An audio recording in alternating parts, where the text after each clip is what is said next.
Hello दोस्तों, जय हिंद, वंदे मातरम। मैं विपिन शर्मा। टीसीएस मामले में एक नया लिंक निकल कर आया है, मलेशियाई लिंक। और एनआईए की एंट्री इस केस को अलग और खतरनाक मोड़ पर ले चुकी है।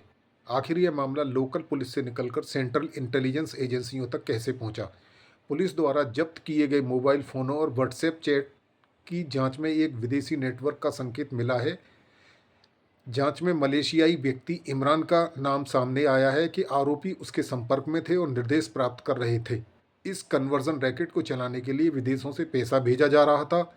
जब किसी मामले में क्रॉस बॉर्डर कॉन्टैक्ट की बात आती है तो पुलिस के बजाय सेंट्रल इंटेलिजेंस एजेंसीज कमान संभाल लेती हैं।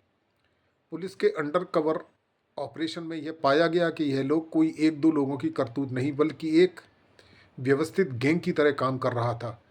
क्या इस धर्म परिवर्तन के पीछे का उद्देश्य युवाओं को कट्टरपंथी बनाकर राष्ट्र विरोधी गतिविधियों में शामिल करना तो नहीं था? टीसीएस एक एमएनसी है, इसलिए यहाँ किसी भी तरह का इंटरनेशनल इंटरफियरेंस भारत की इकोनॉमी और इंटरनल सिक्योरिटी के लिए एक बहुत बड़ा हैजार्ड माना जा सकता है। 9 एफआईआर के बाद अब लगभग 12 पीड़ितों की पहचान हुई है, जिनमें एक पुरुष भी शामिल है जिसे पिछले 2 सालों से लगातार प्रताड़ित किया जा रहा था। फॉरेंसिक टीमें आरोपियों के फ़ोन से डिलीट किए गए डेटा को रिकवर कर रही हैं, जिससे मलेशिया और अन्य विदेशी कॉन्टैक्ट्स के बारे में सॉलिड इन्फॉर्मेशन निकल सके।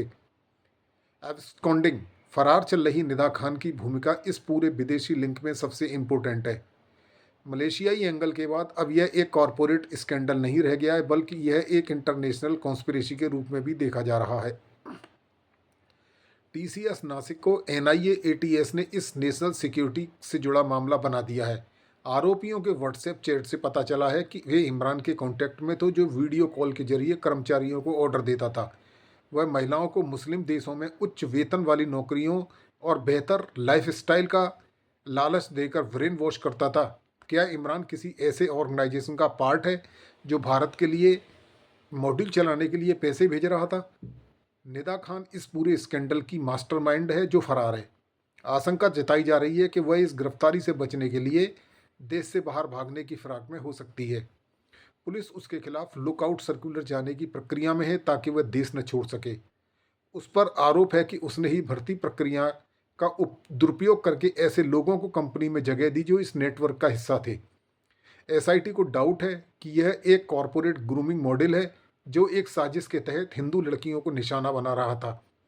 एजेंसियां यह भी देख रही हैं कि क्या टीसीएस जैसी बड़ी कंपनी के डेटा या इंफ्रास्ट्रक्चर का उपयोग किसी राष्ट्र विरोधी गतिविधि के लिए तो नहीं किया जा रहा था। मलेशियाई लिंक और फंडिंग के इंडिकेशन बताते हैं कि इसके तार भारत के अंदर और बाहर किसी बड़े नेटवर्क से भी जुड़े हो सकते हैं।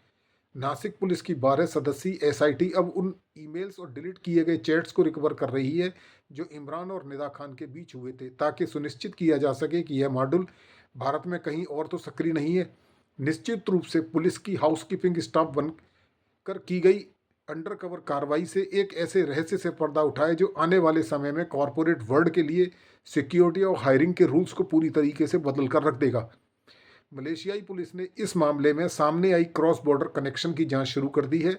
एनआईए एसआईटी ने जो डिजिटल सबूत, व्हाट्सएप चैट और आईपी एड्रेस साझा किए हैं, उनके आधार पर मलेशियाई पुलिस वहां मौजूद इमरान और उसके नेटवर्क को ट्रैक कर रही है।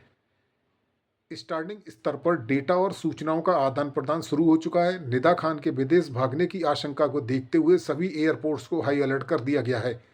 उसकी भर्ती फाइलों की जांच हो रही है ताकि यह पता चल सके कि किसी खास आइडियोलॉजी के लोगों को ही उसने कंपनी में जगह दी थी क्या। एक पीड़िता ने बताया कि उसे इस कदर ब्रेन वॉश किया गया कि उसने अपने घर से हिंदू देवी देवताओं की तस्वीरें हटा दी। नासिक पुलिस की महिला कांस्टेबलों ने हाउसकीपिंग स्टाफ बनकर यह देखा कि कैसा कलमा पढ़ने नमाज के लिए ऑफिस के अंदर ही प्रेशर बनाया जाता था।